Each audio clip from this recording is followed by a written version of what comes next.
அனைவருக்கும் வணக்கம். நான் doctor Sivasankari, counselling psychologist, registered bachelor practitioner மற்றும் ஆர்ஆர் ரீடர். லைஃப் சென்டர் ராஜபாளையத்தில் இருக்குது. இந்த ராஜபாளையம் விருதுநகர் டிஸ்ட்ரிக்டில் இருக்குது. இன்றைக்கி நம்ம நோய் பற்றி நிறைய விஷயங்கள் இதுக்கு முன்னாடி பேசியிருக்கிறோம். ஆனால் இன்றைக்கி நான் உங்களோட பகிர போகிறது டாக்டர் எட்வர்ட் பேக் அவர்களுடைய பார்வையில் டிசீஸ் அப்படிங்கிறத அவர் எப்படி சொல்கிறாரு, அவரை பொறுத்தவரை நோய் அப்படிங்கிற ஒரு விஷயம் என்ன அப்படிங்கிறது தான். பொதுவாகவே பேட்சோடைய கருத்துப்படி ஒரு நோய் அப்படிங்கிறது நமக்கு நன்மை செய்கிறதுக்காக வரக்கூடிய ஒரு விஷயமாக தான் அவர் கருதுகிறாரு. இதை கேட்கும்போது நமக்கே கொஞ்சம் ஆச்சரியமாகவும் இருக்கும். இது எப்படி சாத்தியம் அப்படிங்கிற மாதிரி கூட நம்ம நினைக்கலாம். அவர் சொல்ல வர இந்த ஒரு கான்செப்டை நம்ம புரிஞ்சுக்கணும் அப்படின்னா இன்னும் கொஞ்சம் டீப்பாக போய் அவர் நோய் வருவதற்கான சில காரணங்களை முன்வைக்கிறார். ஸோ இந்த தகவல்கள் எல்லாமே அவருடைய சில புத்தகங்கள்லேருந்து அவர் திரும்ப திரும்ப வலியுறுத்தக்கூடிய விஷயங்களோட தொகுப்பு தான். நான் அதை எவ்வளோ சுருக்கமாக சொல்ல முடியுமோ அந்த மாதிரி உங்களோட நான் பகிர்றேன். ஸோ ஃபஸ்ட்டு அவர் சொல்கிற விஷயம் என்ன அப்படின்னா, நம்ம எப்பயுமே நம்மளுடைய ஆன்மாவுடைய ஒரு ஒத்திசைவில் இருக்கணும் அப்படிங்கிறத அவர் சொல்லுவார். ஸோ இதை நீங்கள் ஆன்மா அப்படிங்கிறத விட அவர் இன்னும் கொஞ்சம் டீப்பாக போய் ஒரு விஷயம் சொல்கிறாரு, நம்மளுடைய உள்ளுணர்வு. ஸோ அவர் எப்போவுமே திரும்பி திரும்பி அழுத்தமாக நமக்கு சொல்லக்கூடிய ஒரு விஷயம் என்ன அப்படின்னா, எப்பயுமே நம்மளுடைய உள்ளுணர்வோடு நம்ம ஒத்து செஞ்சு இருக்கணும். உள்ளுணர்வு நமக்கு என்ன மாதிரி வழி நடத்துதோ அதன்படி வழிநடத்தப்படணும் நாம் அப்படின்றத அவர் சொல்வார். எதற்காக இதை சொல்கிறாரு அப்படின்னா, நம்ம ஒரு விஷயத்தை செய்கிறதுக்கு நம்ம ஒரு பிளான் வச்சுருப்போம். நம்ம இந்த மாதிரி தான் பண்ண போகிறோம். இதில் ஆப்ஷன்ஸே இருக்காது. கிளியராக நம்ம ஒரு பிளான் வச்சுருப்போம். இது ஜஸ்ட் ஒரு உதாரணம் புரிஞ்சுக்கிறதுக்காக.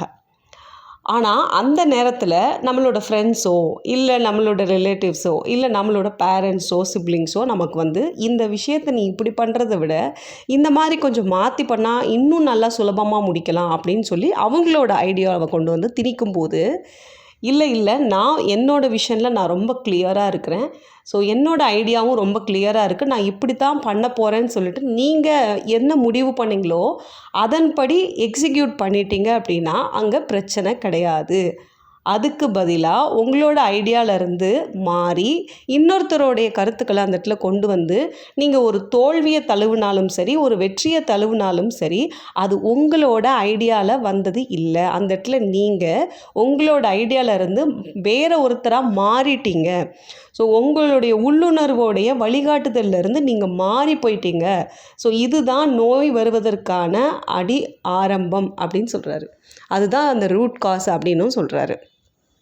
ஸோ இதை நம்ம புரிஞ்சுக்கணும் அப்படின்னா அவர் சொல்ல வர டைரெக்டாக அவர் சொல்லக்கூடிய ஒரே விஷயம் என்னென்னா, நம்ம எப்பயுமே நம்மளுடைய உள்ளுணர்வோடு ஒத்தி செஞ்சு இருக்கணும்.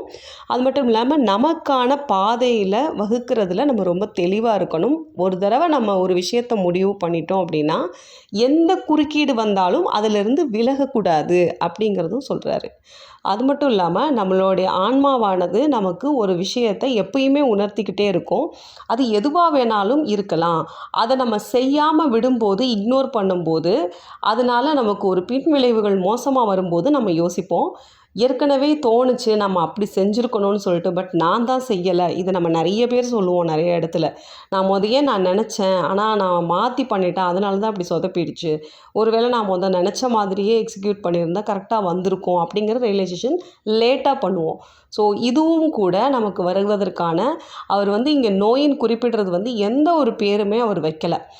மொத்தத்தில் நம்மளோட உடலுக்கும் மனதுக்கும் அசௌகரியம் இல்லாமல் எந்த ஒரு விஷயம் நடந்தாலுமே நம்ம நம்மளோட பாதையிலேருந்து விலகிட்டோம் அப்படிங்கிறத தான் அவர் திருப்பி திருப்பி வலியுறுத்துறாரு. அது மட்டும் இல்லாமல் இந்த சுதந்திரமாக இருக்கிற ஒரு விஷயத்தை பற்றியும் அவர் ரொம்ப அதிகமாக எம்ஃபசைஸ் பண்ணுறாரு. சுதந்திரம் அப்படின்னா என்னென்னா, ஒரு கட்டுப்பாடின் கீழே நமக்கு ஒருத்தர்கிட்டருந்து நம்ம ஒரு அன்பை பெறுவது அப்படிங்கிறது கட்டாயத்தின் பேரில் வரக்கூடிய அன்பு, கிடைக்கக்கூடிய அன்பு. அது நிரந்தரமானது கிடையாது. அதுக்கு பதிலாக நம்ம அந்த அன்பை ஒருத்தர்கிட்ட நமக்கு சுதந்திரமான அன்பு கிடைக்கணும்னா அந்த ஒரு விஷயத்தை நீங்கள் சுதந்திரமாக விடணும். இருக்க பிடிச்சி இழுக்கக்கூடாது அப்படிங்கிற ஒரு விஷயத்தையும் அவர் சொல்கிறாரு. அது மட்டும் இல்லாமல் இன்னும் ஒரு படி மேலே போய் ஒரு மனிதனுடைய வாழ்வியல் அப்படிங்கிறதே, அதாவது நம்ம ஆன்மா வந்து நமக்கு வழிகாட்டுது அப்படிங்கிறத நம்ம எப்படி தெரிஞ்சுக்கலாம் அப்படின்னா, ஆன்மாவுடைய வழிகாட்டுதல்கள் எல்லாமே பிறருடைய நலன்லையும் அக்கறை செலுத்தும் விதமாக இருக்குமா. யாருக்கும் எந்த கெடுதலும் விளைவிக்க முடியாத ஒரு நமக்கு ஏதாவது ஒரு ஆசை ஏற்படுது, இல்லை நம்ம இதை வந்து செய்யணும்னு நம்ம ஆசைப்படுறோம் அப்படின்னா கூட அதில் வந்து பொதுநலம் இருக்குமா, அடுத்தவங்களை வந்து கெடுக்கிறதுக்கான எந்த வேலையும் அதில் இருக்காது. ஸோ அந்த மாதிரி நமக்கு உள்ளேருந்து கிடைக்கக்கூடிய வழிகாட்டுதல் எல்லாமே வந்து சுயநலம் இல்லாததும் பிறருடைய நலன் மேலே அக்கறை செலுத்துவதாக தான் இருக்கும். அது எல்லாமே நம்மளோட ஆன்மாவுடைய வழிகாட்டுதல் அப்படின்னு சொல்கிறாரு. ஸோ இப்போ இந்த விஷயத்தெல்லாம் நம்ம கொஞ்சம் மைண்டில் எடுத்துக்கிட்டு அடிக்கடி நம்மளை வந்து செல்ஃப் இவாலுவேட் பண்ணும்போது நிறைய விஷயம் நமக்கு புரிய வரும். ஏன்னா நானுமே என்னோடய பர்சனல் லைஃப்பில் நிறைய ஒரு டஃப் சுச்சுவேஷன்ஸ் வரும்போது எல்லாமே வந்து இவரோட இந்த கருத்துக்களை நம்ம அந்த இடத்துல அப்ளை பண்ணி பார்க்கும்போதெல்லாம் அது பெரிய ஒரு பிரச்சனையாகவே தெரியாது, ரொம்ப ஈஸியாக வெளியே வர மாதிரி இருக்கும்.